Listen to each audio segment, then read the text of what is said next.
There were always stories swirling around the Beatles, tales of friendships and rivalries, disagreements and reconciliations, but the truth often remained hidden behind the headlines. And the one person who seemed to hold the quiet center of it all was Ringo Starr, the heartbeat of the band.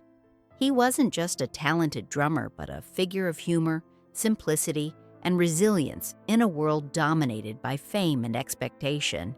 And his journey from a frail, sickly boy in Liverpool to performing on the world's biggest stages is a testament to the power of perseverance, passion, and quiet determination. Through decades of global success, Ringo became more than a musician. He became a symbol of stability and charm in a band known for both brilliance and internal tension. And now, at 84, he has reflected on moments and decisions that shaped the Beatles' history, offering insight into a band that changed the course of music forever. Early life, a fragile beginning. Richard Starkey, better known to the world as Ringo Starr, was born on July 7, 1940, in the working-class district of Dingle, Liverpool, and music and dance were part of the family's heritage. His parents had once enjoyed lively social gatherings filled with swing music and ballroom dancing, but the arrival of young Ringo changed family dynamics, his mother becoming fiercely protective while his father drifted away, spending more time in pubs than at home. By 1944, their marriage had collapsed, leaving Ringo with fragmented memories of his father and a childhood marked by hardship.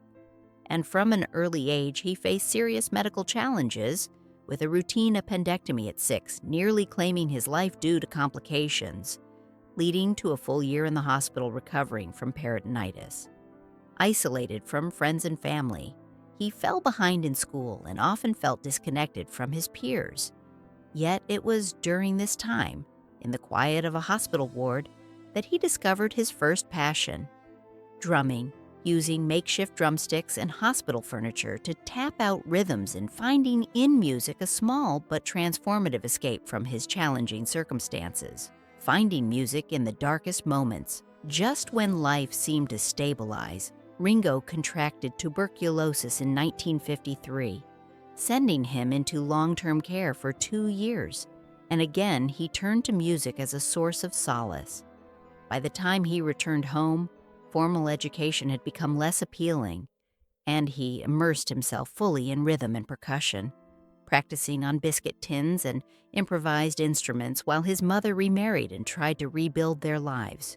His stepfather, Harry Graves, became a steady influence, exposing him to big band music and teaching lessons of kindness that contrasted sharply with the harshness of Liverpool streets. And despite holding down various jobs from railway work to waiting tables, he never lost sight of his growing passion for rhythm. It was during these years that he discovered skiffle music, a genre that would guide his early performances and eventually lead him to form lifelong friendships that would shape his future.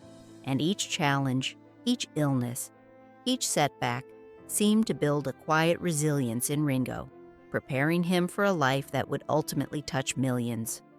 Early career and first bands. During lunch breaks at a local manufacturing plant, Ringo and his friend Roy Trafford would sneak down to small clubs to play music, using any object at hand to create rhythm.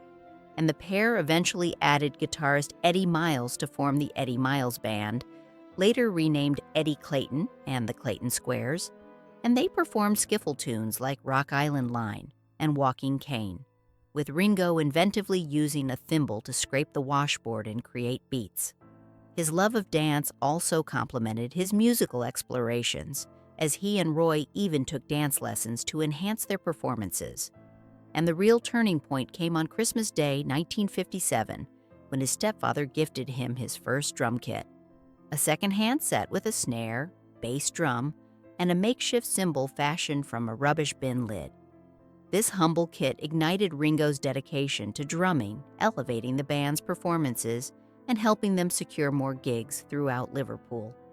As the skiffle craze waned, Ringo joined Al Caldwell's Texans in 1959, transitioning toward rock and roll, and the band experimented with various names before settling on Rory Storm and the Hurricanes.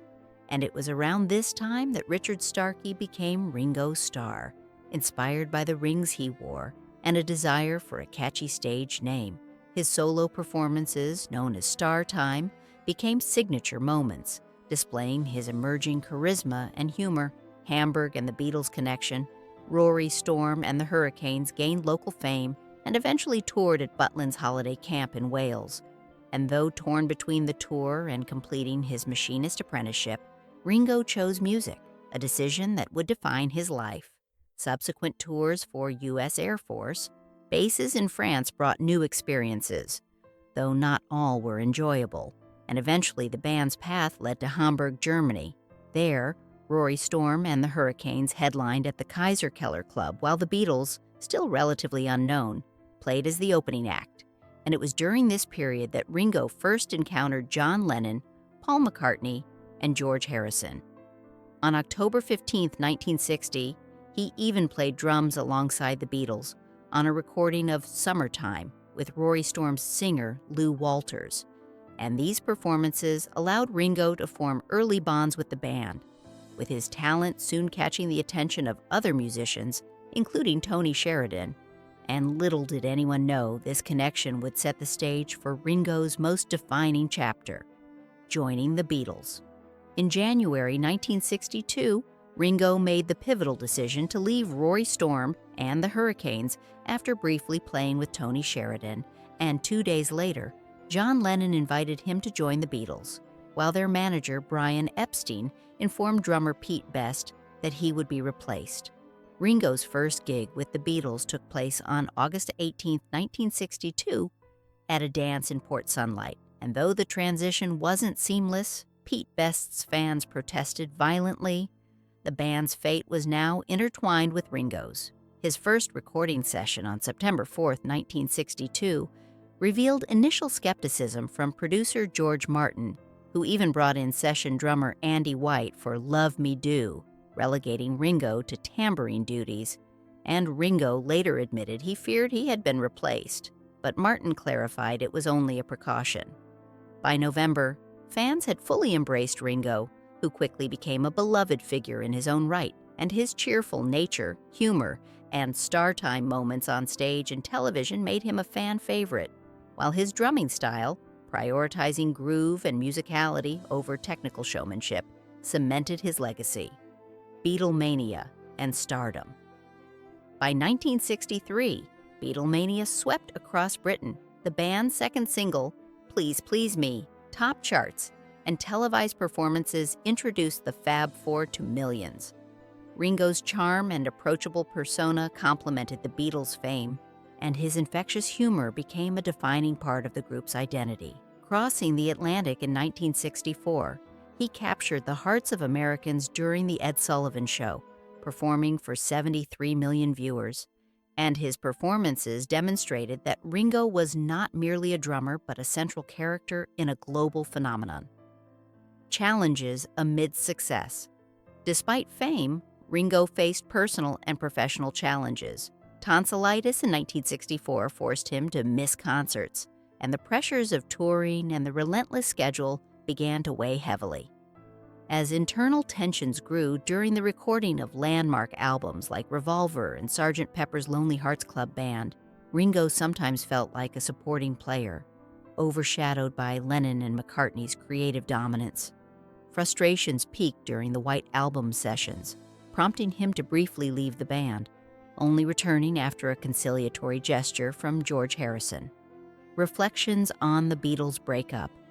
In recent years, Ringo has reflected candidly on the Beatles' dissolution, sharing insights from his perspective, describing the late 1960s as a period of growing tension where personal relationships and creative decisions began to fracture the group.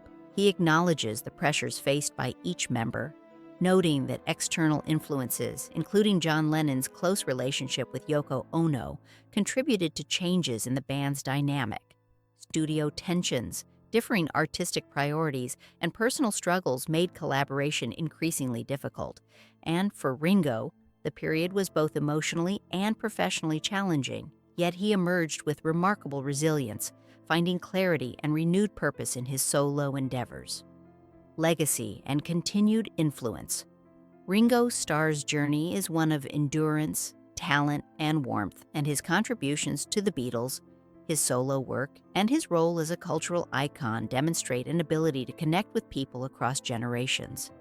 Honors such as knighthood, prestigious awards, and international recognition are matched by his humility and enduring dedication to music, family, and personal growth. And even at 84, Ringo continues to inspire with tours, public appearances, and candid reflections, demonstrating that his rhythm, both musical and personal, remains steady and compelling.